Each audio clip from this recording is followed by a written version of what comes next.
जब हम समाज की बात करते हैं, आपने समाज शब्द सुना होगा, समाज में रहते हैं। सोशल शब्द सुना होगा, समाज, सोशल। अगर हम सोशल बात करते हैं, समाज की जब मेरे दिमाग में अवधारणा आती है तो क्या होती है? तो एक ऐसी स्थिति जिसमें व्यक्ति अपने आप को किसी समूह के साथ सक्रिय रूप से जुड़ा हुआ पाता है और वह अनुभव करता है कि वह समूह उनके साथ है, वह स्वयं उनके प्रति जागरूक है और किसी भी परिप्रेक्ष्य हो, कोई भी परिस्थिति हो, व्यक्ति उस समाज के साथ अंतःक्रिया करता है। सोशोलॉजी शब्द की रचना देखें तो आपके मन में आता होगा ये कब से आया? तो 1838 में सबसे पहले अगस्ट कॉम्टे ने सोशियोलॉजी शब्द की रचना की, उनकी बात कही। और अगस्ट कॉम्टे फ्रांस के थे। हालांकि उसके पूर्व भी सोशियोलॉजी जैसे विषय को, उसकी अवधारणा को, उससे संबंधित चीज को पढ़ा जाता था, देखा जाता था, समझा जाता था, उस पर भी चिंतन होते रहा था। लेकिन विधिवत रूप से वैज्ञानिक तरीके से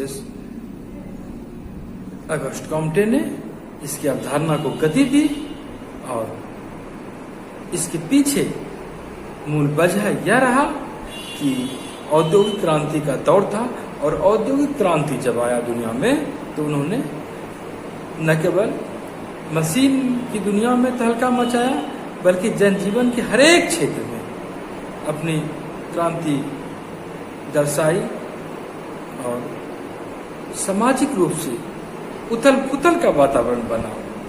ऐसे ही परिप्रेक्ष्य में अगस्ट कॉम्टे ने सोशियोलॉजी को एक आकार देने का कोशिश किया और कॉम्टे का मानना रहा, अगस्ट कॉम्टे, अगर आपको कहा जाए फादर ऑफ सोशियोलॉजी, सोशियोलॉजी का जनक, तो इसका उत्तर देंगे अगस्ट कॉम्टे। इसकी उत्पत्ति कहाँ से हुई? सबसे पहले तो फ्रांस से हुई 1838 में। और अगर अपने इंडिया की बात करें तो 1914 में बम्बई विश्वविद्यालय में सबसे पहली बार सोशियोलॉजी की पढ़ाई शुरू हुई। इसके बाद 1921 में लखनऊ में पढ़ाई शुरू हुई। तो अगस्ट कॉम्टे का मानना था कि जिस तरह की अन्य सभी प्राकृतिक विज्ञान का विज्ञान के परिप्रेक्ष्य में अध्ययन किया जाता है, उसी तरह मानव समाज भी, व्यक्ति का जहां रहता है उस समाज का भी एक विज्ञान होना चाहिए, वैज्ञानिक दृष्टि से इसका भी अध्ययन होना चाहिए। और यह अध्ययनपरक वस्तुपरक हो, यह अध्ययन पद्धति वस्तुपरक हो और इसमें किसी भी तरह का व्यक्तिनिष्ठता वहां पर नहीं दिखे। जो अध्ययन करता हो उनका भावना, उनका विचार, उनका उस पर थोपे नहीं जाए, बल्कि निष्पक्ष तरीके से, वैज्ञानिक तरीके से समाज का भी अध्ययन हो। समाजशास्त्र के विद्यार्थी होने के नाते आपसे अगर पूछा जाए कि समाजशास्त्र क्या है तो इसको पहले आपको जान लेना जरूरी हो जाता है।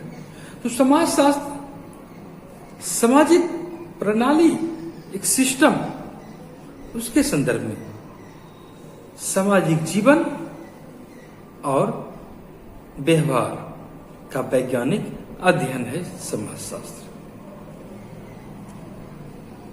सामाजिक प्रणालियां कैसे कार्य करती है, कैसे फेरबदल होता है और इसके परिणाम क्या होते हैं,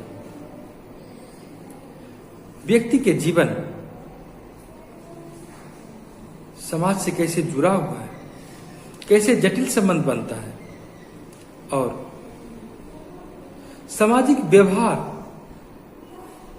कैसे सामाजिक संबंध पर निर्भर करता है, इसकी रचना व्यक्तियों की सामाजिक क्रिया और अंतरक्रिया से कैसे प्रभावित होती है। इन अंतरक्रियाओं की प्रक्रियाओं और प्रतिमान द्वारा विभिन्न सामाजिक समूह और संस्था अंत में एक समाज की रचना करते हैं और यही समाज शास्त्र के अध्ययन का मुख्य केंद्र बिंदु भी है।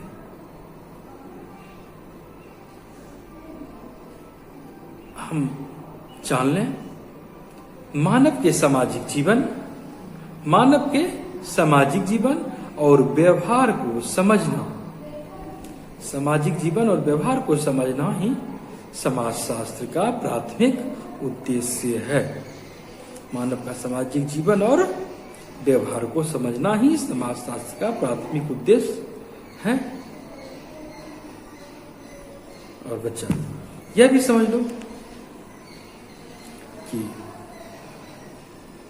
समाजशास्त्र समाज के बारे में ही विमर्श करता है, उसी के बारे में चिंतन करता है, समाज के बारे में।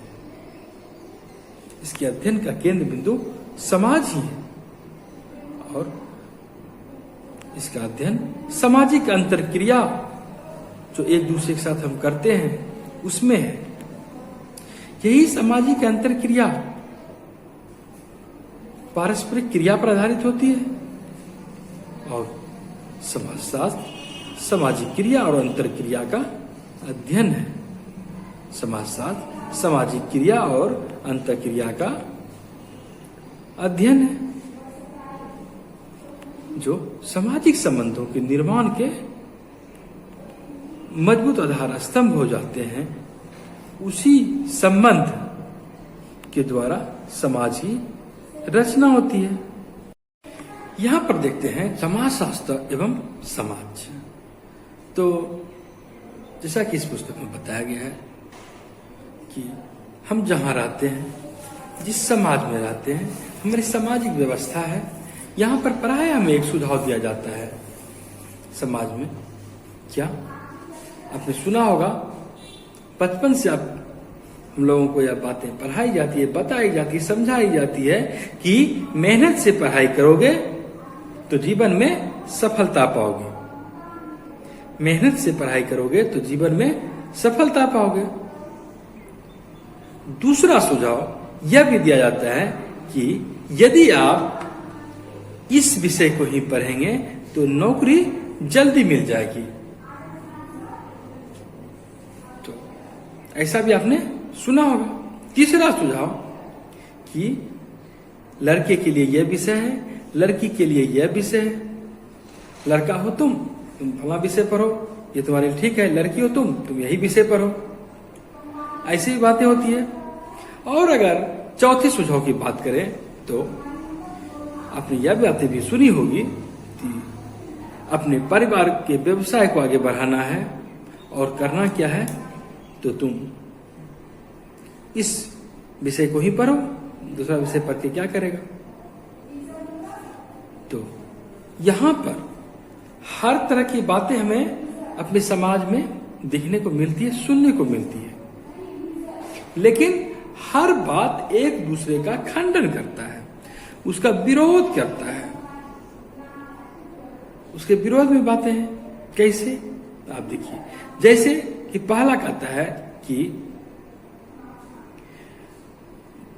मेहनत से पढ़ाई करो, जीवन में सफलता मिलेगी। तो यहां पर तो यही कह सकते हैं कि मेहनत करेंगे तो सब चीज उसके सामने कोई भी विषय पर है तो फिर क्या फर्क पड़ता है। अगर हम मेहनत नहीं करें तो फिर अगर हमको सब कुछ मिल ही जाता है तो फिर इस विषय लड़की के लिए, यह विषय लड़का के लिए, या यह विषय पढ़ोगे तो जल्दी नौकरी हो जाएगा, इस बात का तो कोई औचित्य नहीं है। व्यवसाय परिवार का चलाना ऐसा कोई बात नहीं है। तो देखिए, तो पहला विषय यदि हम मेहनत करो, मेहनत से पढ़ाई करो तो जीवन में सफलता पाओगे, तो सबका खंडन कर देता है। वहीं दूसरा विषय, दूसरा जो सुझाव है, यदि यह विषय पढ़ोगे तो नौकरी जल्दी मिल जाएगी। तो इससे क्या लगता है? इससे लगता है कि नौकरी कोई बाजार है, कहीं मिलता है, ये विषय पढ़ें, जल्दी से जाएं, तुरंत नौकरी मिल जाएगी, जीवन सफल हो जाएगा। तीसरा देखिए, तीसरा चौथा सुझाव से लगेगा आपको कि लिंग, परिवार और सामाजिक परिवेश भी मायने रखता है। मतलब कि लड़की हो तो ये विषय पढ़ो, लड़का हो तो ये विषय पढ़ो। मतलब लड़का लड़की के अनुसार ही विषय बनाया गया है, जबकि ऐसी बातें है नहीं। लेकिन यह सुझाव का जब हम विश्लेषण करते हैं तो यह बात हम बोल सकते हैं। और परिवार का बिजनेस चलाने के लिए यह विषय पढ़ना है, कुछ भी पढ़ना है, यानी कि हमारी पढ़ाई लिखाई में हमारी पारिवारिक पृष्ठभूमि उसका भी प्रभाव पड़ता है, उस परिवेश का मायने रहता है। हम कह सकते हैं कि कुछ भी परिणाम हो,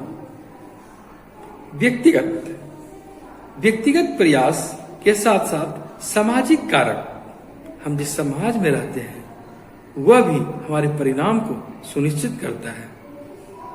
आपने देखा होगा ऐसी भी बातें समाज में होती है कि आपके साथी संगी जो विषय लिए आप भी वही विषय ले लेते हैं, वो जहां जाते हैं पढ़ने आप भी वहीं चले जाते हैं पढ़ने, ऐसी भी बातें होती है। तो सामाजिक कारक का प्रभाव पड़ता है। ये देखते हैं नौकरी का बाजार है, अर्थव्यवस्था की जरूरतों से परिभाषित होता है। देखते हैं अर्थव्यवस्था की जरूरत पुनः सरकार की आर्थिक एवं राजनीतिक नीतियों पर निर्भर रहती है। सरकार बहाल करती है लोगों के लिए और फिर सरकार अपनी नीति के लिए, अपनी नीति क्रियान्वयन के लिए, राजनीतिक नीति के क्रियान्वयन के लिए फिर नौकरी का बाजार तैयार करती है। उसके बाद यह भी देखें कि अच्छी नौकरी की बात अगर होती है तो भिन्न भिन्न समाजों में भिन्न भिन्न हो जाता है। यहां पर आप ये भी देखेंगे कौन सी नौकरी अच्छी है या आप नहीं कह सकते, बल्कि आपका समाज तय कर देता है कि कौन सी नौकरी अच्छी है। कैसे, यहां पर हम देखेंगे किसी नौकरी में उसकी सामाजिक प्रतिष्ठा कितनी है या नहीं है, उस व्यक्ति के प्रासंगिक समाज की संस्कृति पर निर्भर करती है। प्रासंगिक समाज क्या हुआ? प्रासंगिक समाज हुआ कि जिस समाज में वह रहता है, हम जिस समाज में रहते हैं उस समाज के अनुकूल ही कोई नौकरी अच्छी है, उसको प्रतिष्ठा अच्छी है या कम प्रतिष्ठा है। और जिस समाज में हम रहते हैं इसका अर्थ क्या हुआ? जहां हम रहते हैं और पास पड़ोस, साथ ही समुदाय, जिस समुदाय से हम बिलोंग करते हैं, या जाति जनजाति जहां से हम रहते हैं, या माता पिता का व्यापारिक दायरा, वह भी हमारा प्रासंगिक समाज आ जाता है कि वहां उस नौकरी को कितनी वैल्यू दी जाती है, तवज्जो दी जाती है, कितनी प्रतिष्ठा उसे दी जाती है। हम देखते हैं कि व्यक्ति एक ही समाज से जुड़ा हुआ नहीं है, व्यक्ति कई एक समाजों से एक बार में जुड़ा हुआ स्वयं को पाता है। जिस प्रकार हम सबों की अपनी अपनी एक कहानी है, अलग जीवनी है, उसी तरह हर एक विषय की तरह समाज शास्त्र की भी अपनी एक कहानी है, अपनी एक जीवनी है। और आपके लिए यहाँ पर 2 प्रश्न हम रख रहे हैं। आप बताएं कि समाज शास्त्र के जनक किसे कहा जाता है और वे किस देश से संबंधित थे, और यह बात कब की है। 3 प्रश्न आपके लिए, जवाब दे दें आप, उसके बाद आप आगे सुने।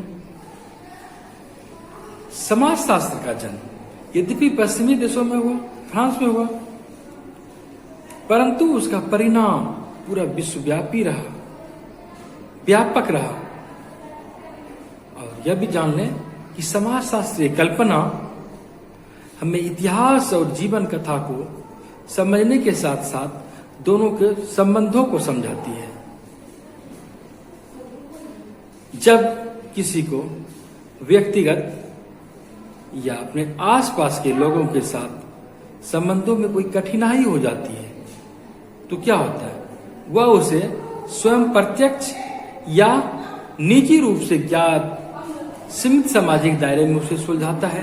अब कोई समस्या हो जाती है तो आप क्या करते हैं, उसको सुलझाते हैं अपने अनुभव, बुद्धि, विवेक से कोशिश करके। और यह भी जान लें, सफलता और असफलता व्यक्ति के साथ जुड़ा रहता है। कोई व्यक्ति रहे, किसी भी समाज में रहे, सफलता और असफलता समाज में उन्हें मिलती ही मिलती है। इसलिए